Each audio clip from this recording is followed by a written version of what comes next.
بسم الله الحمد لله والصلاة والسلام على رسول الله وعلى آله وصحبه ومن والاه وبعد. So we continue with our lesson within this book, سؤال وجواب في أحمل المهمات, questions and answers regarding the most important of affairs by Shaykh al-Allama Abdul Rahman ibn Nasr As-Saa'di alayhi rahmatullah. In the last sitting, we completed the explanation of the first question. And so in this sitting, we're going to, inshallah ta'ala, break into the second question that comes in this book. And that question is, ما هو الإيمان والإسلام وصولهما الكلية? What is al-Iman and al-Islam and their all-inclusive principles, or their foundations, if you will, their pillars? Al-Jawab.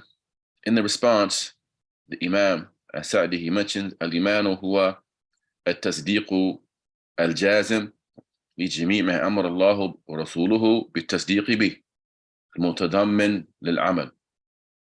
That al-Iman, it is that firm type of affirmation and all of that which Allah Tabaraka wa Ta'ala and His Messenger alayhi salatu wasalam have commanded us to affirm or to believe in, and it is inclusive of actions.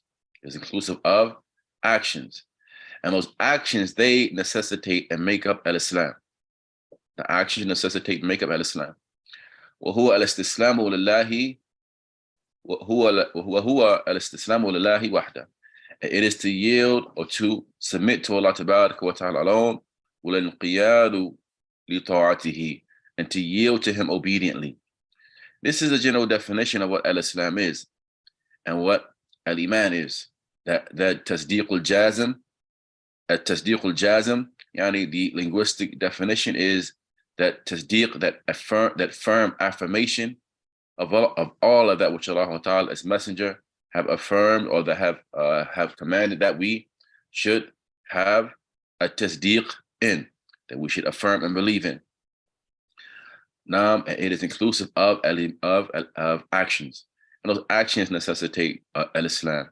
And we're going to explain what we mean by way of the actions they necessitate and make up, or the actions are al-Islam. And that Islam is al-istislamu lillahi wahda. It is to submit to Allah Ta'ala alone. This is similar to the definition that was given by Shaykh al-Islam Muhammad ibn Abdul Wahhab inside of his well-known and famous book, The Three Fundamental Principles. When he mentioned al-Islamu, it is al-istislamu lillahi bit-tawheed, wal-inqiyadu lahu bit-ta'a, wal-bara'atu min ash-shirki wa ahli. That it is to submit to Allah Ta'ala upon tawheed, and to yield to Him obediently, and to free oneself from shirk and its people. So these are similar definitions. As for their usul, the usul of each, and the usul of Iman, the usul of al-Islam, فهي ما احتوت عليه هذه الآية الكريمة. Now he begins with the affair of al-Iman. He said, قولوا آمنا بالله وما أنزل إلينا وما أنزل إلى إبراهيم وإسماعيل وإسحاق ويعقوب والأسباط وما أوتي موسى وعيسى وما أوتي النبيون من ربهم لا نفرق بين أحد منهم ونحن له مسلمون. He said, say, we believe in Allah, and likewise we believe in what has been sent down to us, and what was sent down to Ibrahim and Ismail, Ishaq and Yaqub and al-Asbat, and that which was given to Musa and Isa, and that which was given to the prophets from their Lord. We don't make a distinction between any one of them, meaning we don't believe in some of them, some of those prophets, while disbelieving in others. Otherwise, when you know that there is a distinction between the prophets, some of them are more virtuous than others, some of them were prophets only and not messengers, some of them were messengers and prophets, some of them were prophet kings, some of them were slave messengers. And there are different categories, and they vary as it relates to their virtue and status. However, generally speaking, we believe in all of the prophets, and we don't make a distinction between them, meaning believing in some of them while disbelieving in others amongst them. He says that Naam, and we are to him, meaning for Allah Ta'ala, Muslims. And this is from Surah Al-Baqarah.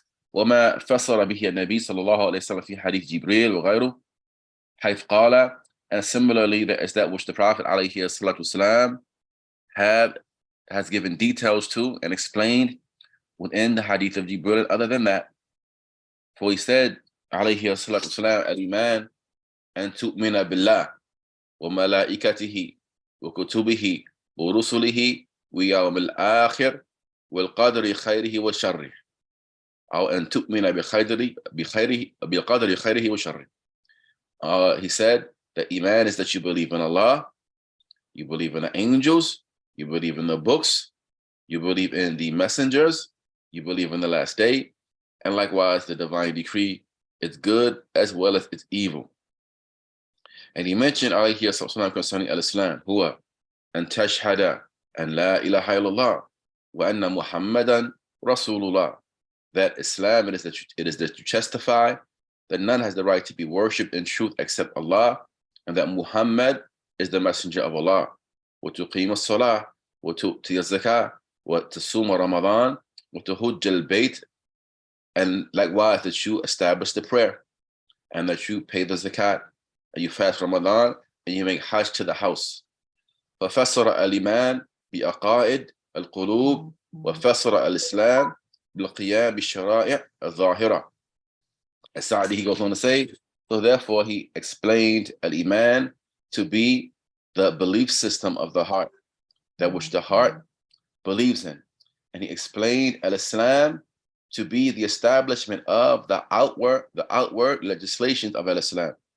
Things like the prayer, things like the fasting, the hajj, and so on and so forth. He explained Islam to be connected to that which is zahir, that which is outer, whereas that which he explained Iman with is to be that which is connected to that which is inner, yani the belief system. Now, as Sheikh Ahmed al-Najmi, he mentions an explanation of this question. That's the end of the speech of As-Saa'di. Sheikh Ahmed al-Najmi, he says, I say, al-Imanu wal-Islamu yandaraj kull minhuma tahta al-akhar wa yashmalahu.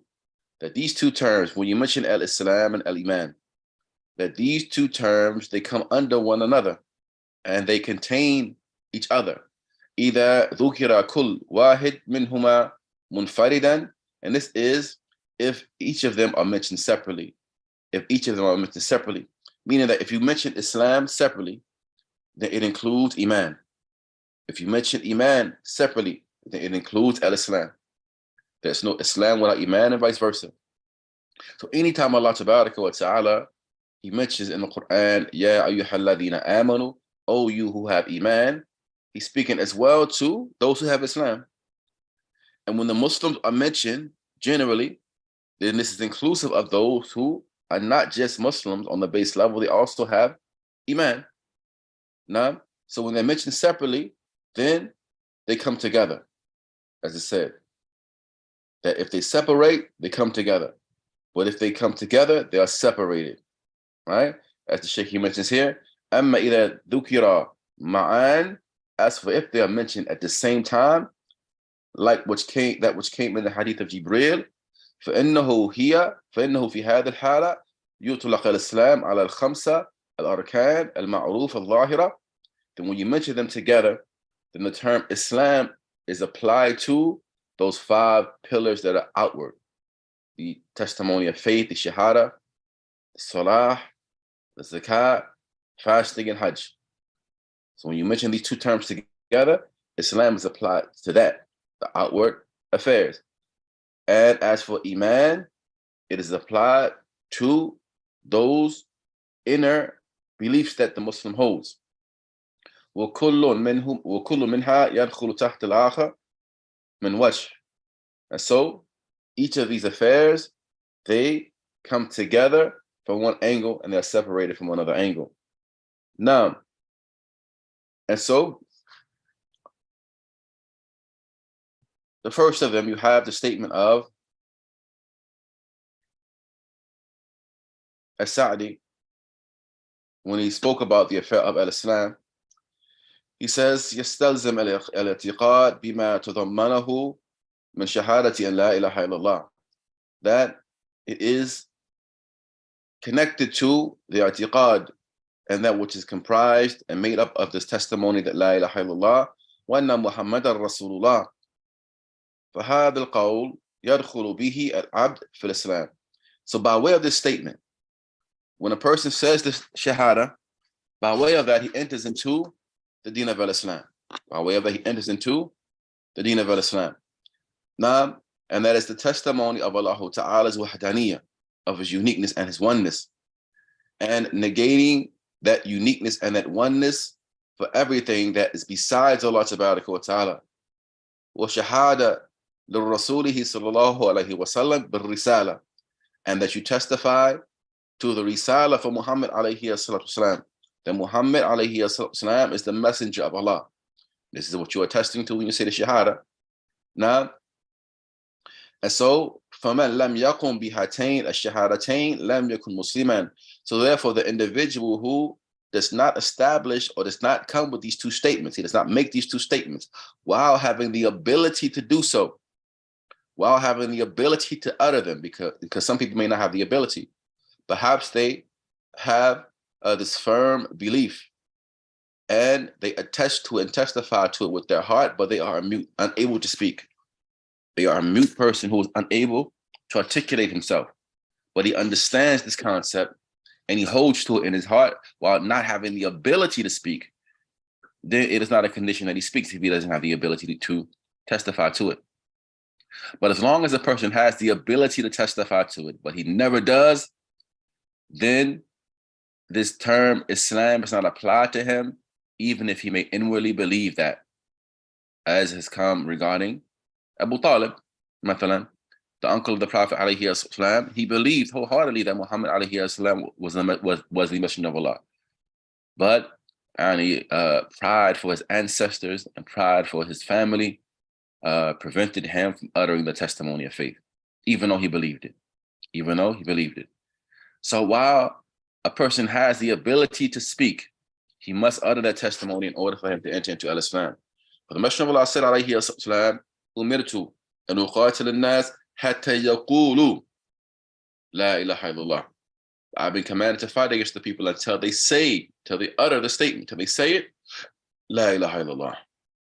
Now, he says, so if a person does not utter these two testimonies, lam yakun musliman, he's not a Muslim. He is not a Muslim. وَلَا دَخَلَ فِي الْإِسْلَامِ فَهْمًا وَفَهُمَا مَفْتَحَ الْإِسْلام. Nor has he entered into al-Islam. So these two statements, they are the miftah, they are the key to al-Islam. وَالْإِيمَانُ نعم, likewise al-Iman. وَمِن طريقه ما يتم لتعامل مع الله بأداء العبادة له على نحو ما شرع رسوله عليه السلام.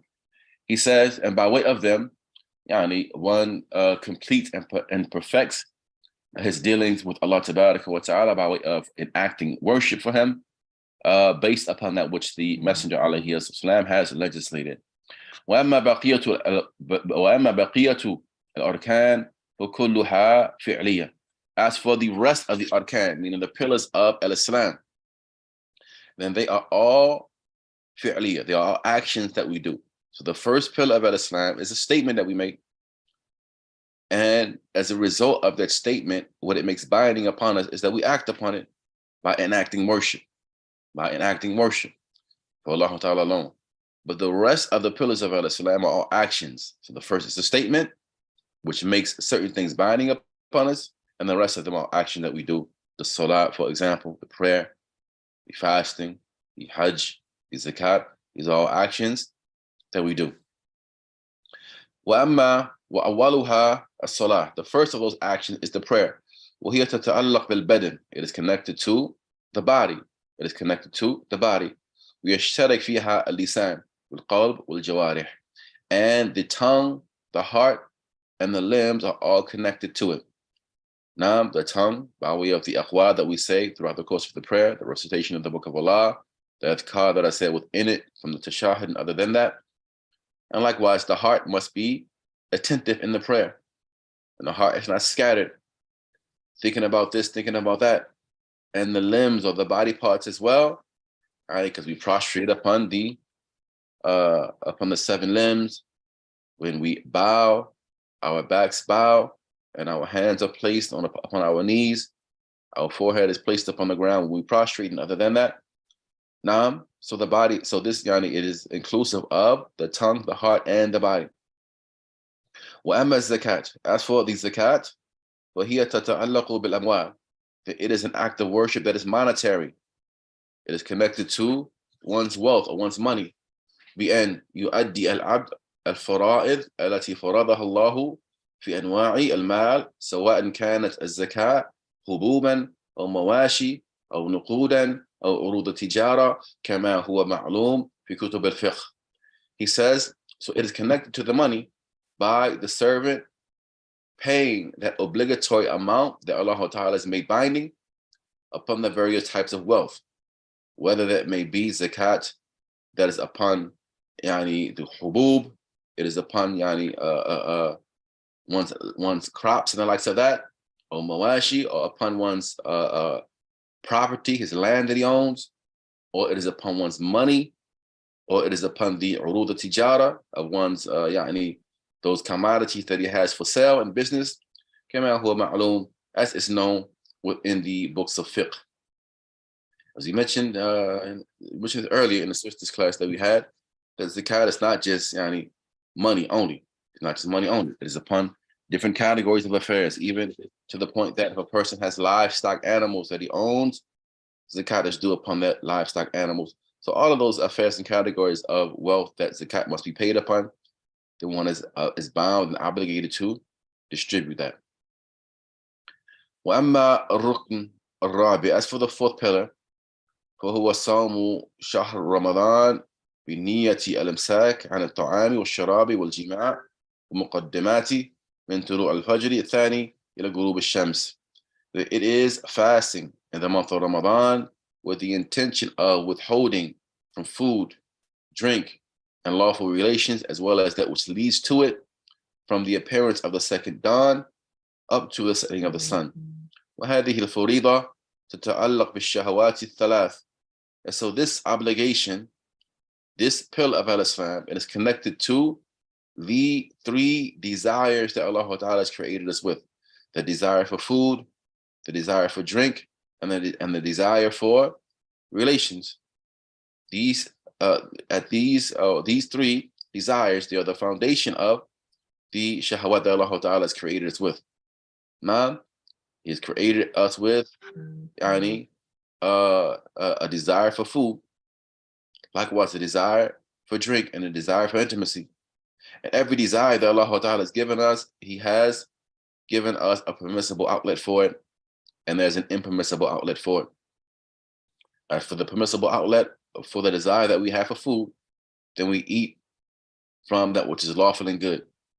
As for the impermissible outlet, the haram outlet, it is that we eat from that which is haram, either haram bi'aynihi, either haram because it within itself is haram, such as pork, the consumption of other than that from those meats that are slaughtered for other than Allah Ta'ala, and other than that from those beasts of prey and so on and so forth that is haram for us to eat within itself, or it is haram li ghayrihi. It is made haram due to some other factor that made it haram.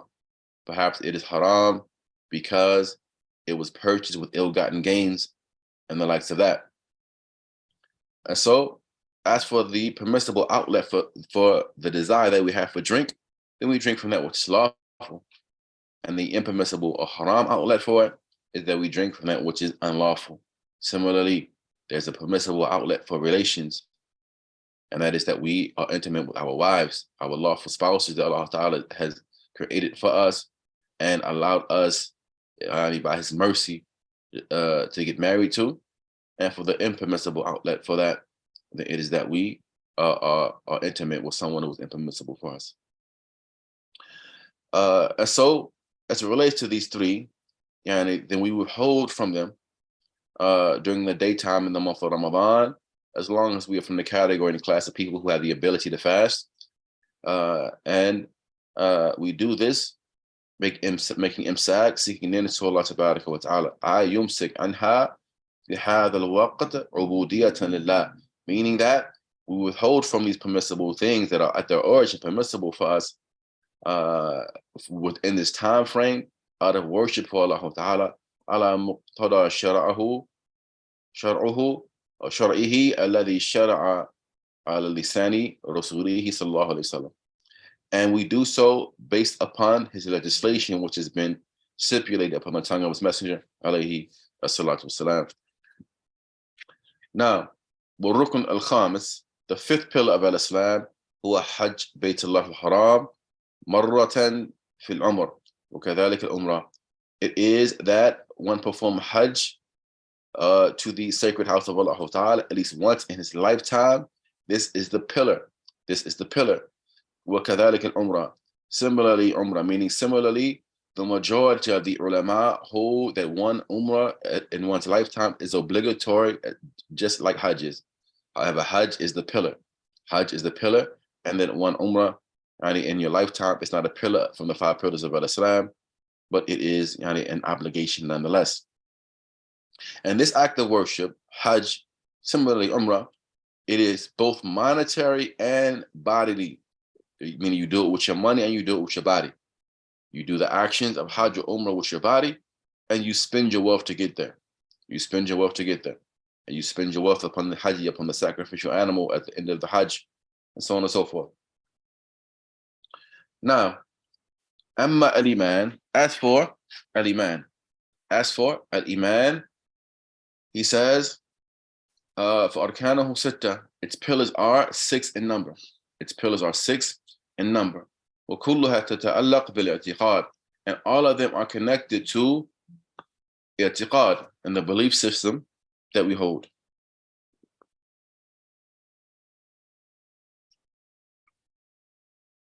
Now,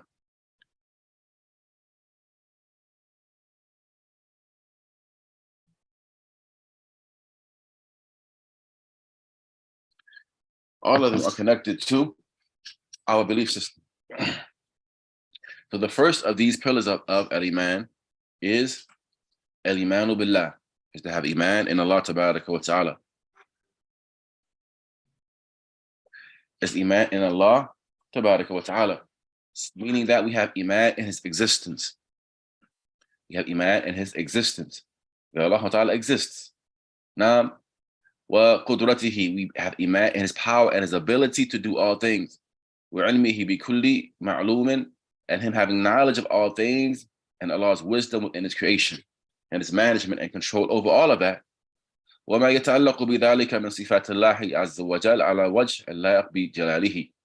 And we likewise have Iman in the attributes of Allah Tabaraka wa Ta'ala in the correct manner that is befitting of his majesty.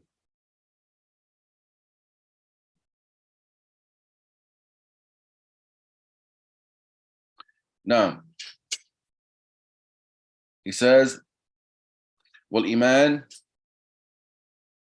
بأن السماوات السبع ومن فيها من الملائكة والأرضين السبع وما فيها كلها ملك لله.